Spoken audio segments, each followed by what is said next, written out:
Good morning, good evening, and good day. Thank you so much for watching Attack Power Gaming. Today, in our next episode of How to Get Good at Steel Division 2, we're talking about Veterancy, what it does, and why you should be using it. If you enjoy this content, hit that like button, and please, for the many of you who are not subscribed, hit that subscribe button. It costs you nothing, and it helps me a lot. Let's dive right in.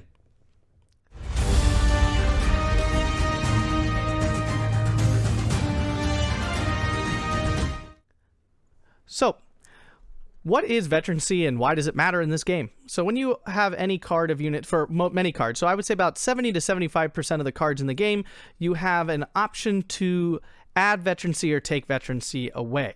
So let's talk about like a basic unit here, good old Panzergrenadier. So down here we have three options. We have the no Veterancy, 1 or 2 stars or levels or vets or whatever you want to say. Okay. Now, if we look down here, it shows you what the effects of this Veterancy change actually is in sort of an abstract way. But the tough part is this isn't everything. I want to be clear about this. This is not everything that Veterancy bonuses. It just shows you a couple of the stats that it bonuses. So we look here, here's its base stats. We add 1 vet, we can see that it adds some amount of accuracy and rate of fire. When I add 2, it adds more of that. So I'm going to talk about here the exact numbers of what this actually changes. So very first, in terms of accuracy and rate of fire, basically every unit, when you put Veterancy on it, is going to have its accuracy and rate of fire increased. Okay, it doesn't matter what kind of unit, vehicles, infantry, planes, all of it is going to get higher rates of those two things when you add Veterancy.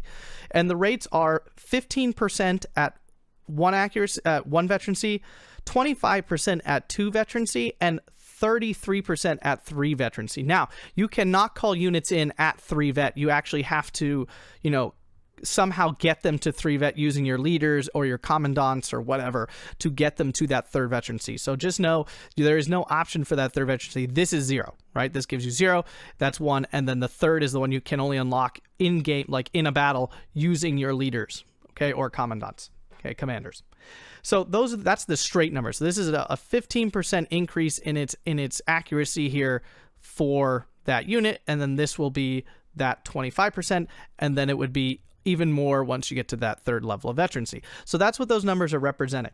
So I'm going to talk about here what each type of unit actually benefits from Veterancy wise. Okay, so infantry, when they get this bonus, okay, they of course have the accuracy and rate of fire bonus. We all see that. That's right there in game. And if I'm being honest, it's not exact. Okay, these numbers here are exact. When you get in the vehicles and stuff, it's not like perfect. It's just like a rough estimate of the increase. Okay, but there's 2 other things that it increases that we don't see here. One is their move speed. They actually move faster when they are veteraned. Okay, so when they have higher Veterancy, they physically move faster on the map, which is it doesn't sound like a big deal, but it really kind of is. It lets them get away from trouble faster. It lets them get into position more quickly. It is actually, and now it's not like a huge change. It's not like they're going to be sprinting across the map all of a sudden, but you will see that they do move a bit faster. And the more important one is a Suppression Reduction. So in other words, when these guys get shot, they gain suppression, right? The higher their Veterancy is, the slower that suppression builds up. In other words, if this guy was fighting another Panzergrenadier, if he was 1 vet and the other Panzergrenadier was 0 vet, the other Panzergrenadier would suppress first because of that suppression reduction. Okay, along with the other factors, of course. This thing's going to be shooting more accurately and faster, so of course the other squad is going to get suppressed more quickly. But that suppression reduction actually is really useful and helps you win those like forest fights and stuff where you have your SMG squads like running into each other and you really need them to suppress them first. That's where it really starts to make a big difference. So those are the ways that infantry benefit from Veterancy. Okay, if we hop over to vehicles such as tanks, sorry for the annoying background noise of its engine.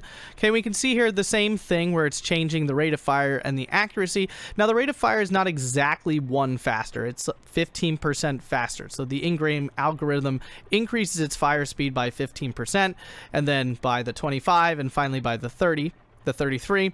And its accuracy does go up this much, 15%, and then 25%. And you can see that 25% of 40 is 10. So it's a pretty straight thing there. Now, of course, it increases some other things here. All right, the big one, of course, is again that rate of fire. I'm going to switch off of this just so it's not like obnoxiously engine running the whole time. So the rate of fire and the accuracy are the ones that we care about most, basically. And it also has that suppression reduction. So when the tanks are getting hit by mortars and other things, they will suppress a little slower. Also when other things are shooting at them, right? Now, Recon, this one's actually really important to note because it's not, you can't see it. The thing for Recon that changes that the other ones don't get, so this gets all the infantry bonuses or all the rate of fire bonuses. So this will move faster, this will suppress slower, you know, so on and so forth. But the other bonus Recon get is their optics actually get better. There's no like levels to see that are higher than this, but they will actually see even better than their no vet counterparts by veteraning, you know, giving veterancy to your Recon units. So that's something you can't see in game. You notice like nothing's changing when I increase the veterancy, but I can tell you that the optics are getting better at higher veterancies. They will see better. Okay, so that is actually really important to note. It is worth giving veterancy to your Recon units. Okay, vehicles are the same as tanks, where the main thing is that accuracy and rate of fire bonus that they do receive. Artillery does get some bonus as well. So AT, artillery, they all get kind of like the same thing as like vehicles, right? They get their accuracy and rate of fire increased, and for artillery, they of course get a little bit more like accuracy. I'm not sure if it's actual accuracy of the long range. I don't actually think it is. I think it's like an increase in the effect of the area effect. It's kind of weird, and it has to be a really high veterancy. I do not suggest vetting your arty for the most part. You need this to survive, not get counter batteried, you know, and all that kind of stuff. So I don't usually suggest you veteran your arty. Now, one thing that sometimes is worth giving veterancy to is your mortars, because they will fire faster. Like just the straight up firing faster is useful because you need these guys to lay down a lot of fire really fast. They will aim faster. That's another thing artillery will do faster. When it's veterancy, when it's veteran, it will aim faster. So that's a big deal. Okay, so it's not that it's not worth giving veterancy to your arty, but heavy arty specifically is not really worth it. Definitely not rocket artillery. Don't do that. Okay, do not veteran these guys. That's really strange. I don't even think you can't really veteran these dudes. I mean, it's off map comes in whatever way it comes in. Finally, we have air. How does veterancy affect these guys? It gets an accuracy bonus, a suppression reduction, and it gets an agility bonus. Okay, and I said this way back in my How Not to Suck with Planes, and I got so much flack for it. Agility is not actually how fast these things turn. It's how well they dodge stuff.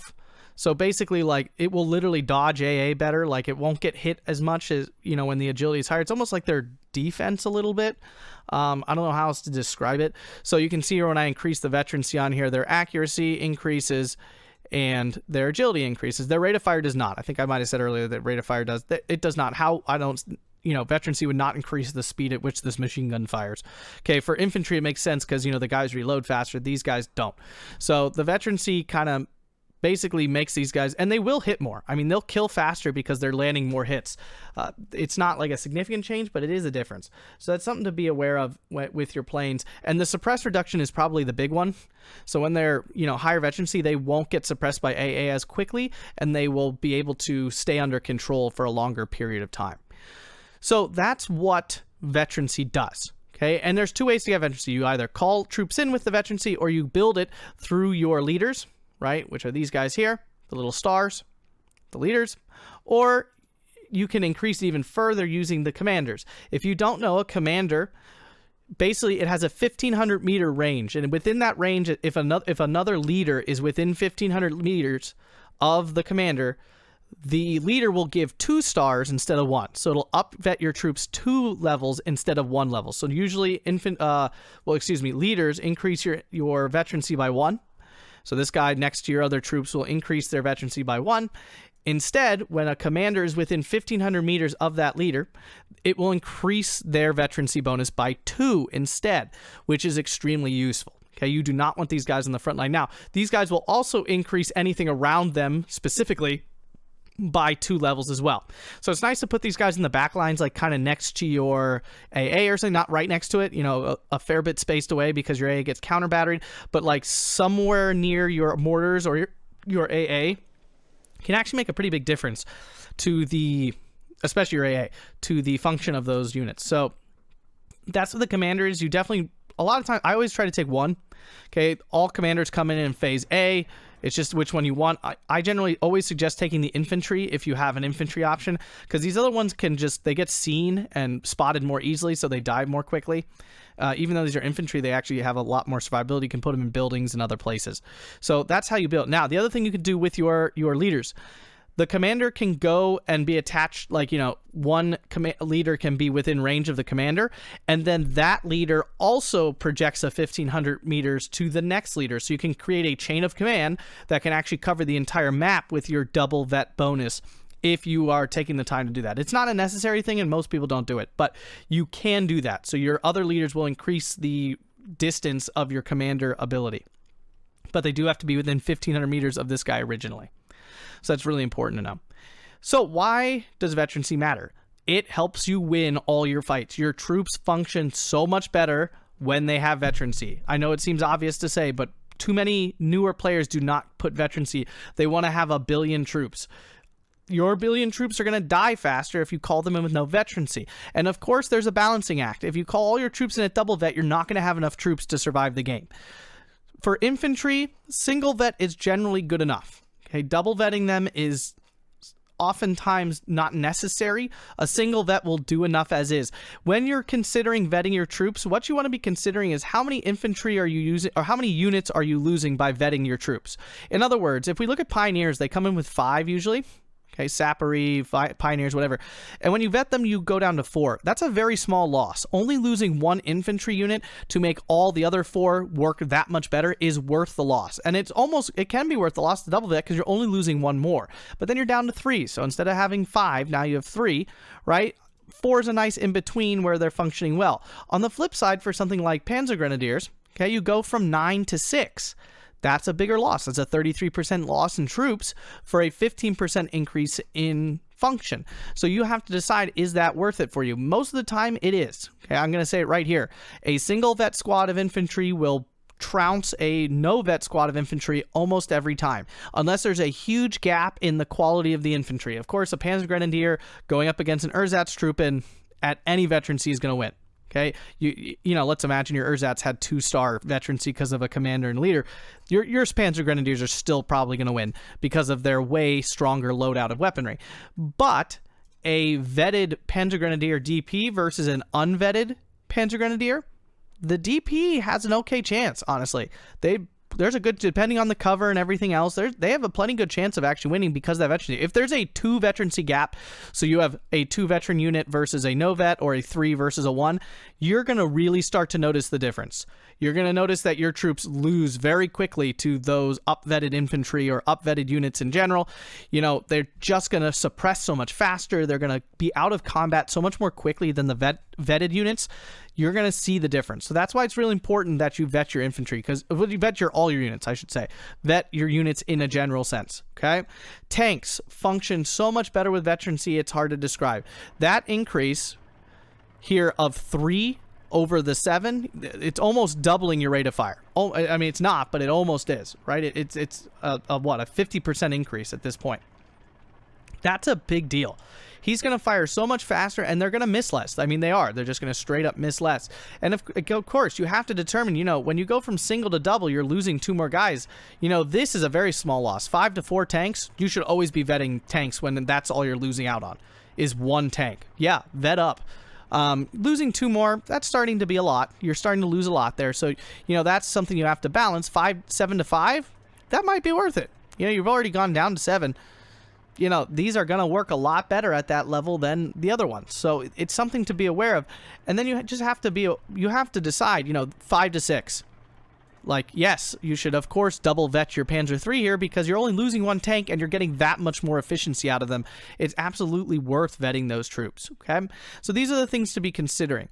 In general, I'm going to give you very rule of thumb here. This is not like the rule. You should not do this every time. It depends on your division. It depends on what your plan is for your group, you know, your division, what do you want to do, how much of those troops are available. So this is very general rule of thumbs, okay? So here we go. General rule of thumb 1, you want to vet when you can, okay? Vetting is good. You should try to do it when you can, okay? Do not vet your artillery, heavy artillery for the most part. It's really not worth it. Definitely not your rocket artillery. It's really not worth vetting them, okay? It is it's not worth vetting your bombers. Do not vet bombers in your airplane tab. Do not vet them. It does nothing. It does no benefit to them at all. Don't vet them. You're just losing out on bombers. Okay, so don't vet your bombers ever. Fighters, up to you.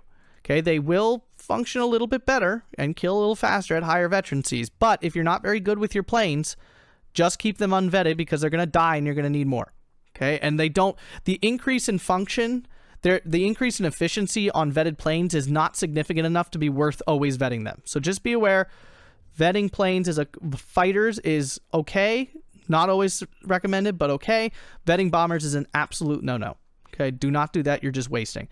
Vetting AA is extremely useful. You should probably vet your AA in some way. Okay, vetting AA is very useful. You want to do it. AT, I don't vet AT myself. Why? Because it dies a lot. You're going to lose these a lot of the time. So I don't vet them very often because people are very quick to target these things and kill them, and I find I need a lot of them, and giving the veterancy bonus to me does not increase their efficiency enough to be worth losing out on the numbers. That is up to you, though. Okay? You do not need to vet your Panzerschreck and bazooka squads and such because their accuracy is already so high, it's generally unnecessary. Okay? You do not need to necessarily upvet those things. If you only lose on 1 to 2 units in a card for vetting, you should vet them. Okay, so if you only lose 1 to 2 guys for vetting them, you should absolutely vet them. Okay, that is another good rule of thumb. Vetting your leaders is not that useful. When you vet a leader, their zone of influence increases, but it's not enough to be worth having one less leader. You should take leaders at whatever the lowest level you can take your leaders at. Usually it's 1 vet. Okay, so you don't really want to vet leaders. You just want to take them at whatever the lowest level of veterancy you can take them at to have the maximum number of leaders available. Okay. I believe those are all the good rules of thumbs for vetting your troops. Again, it really comes down to how many troops you want of the guys. Okay, double vetting is usually a little much, but it's not bad. I mean, I'm going to get yelled at by pros who double vet their troops all the time. I'm saying as a newer player, you probably don't want to be double vetting very often because you're not going to keep your guys alive and the veterancy is not going to help enough. But you should be at least 1 vetting often to give your troops the efficiency they need. All right, so that's all about veterancy in Steel Division 2, why you should be doing it, why it's useful, and where it benefits your troops. If you enjoy this content, hit that like button and please subscribe for more Steel Division 2 and strategy game content. Have a fantastic day.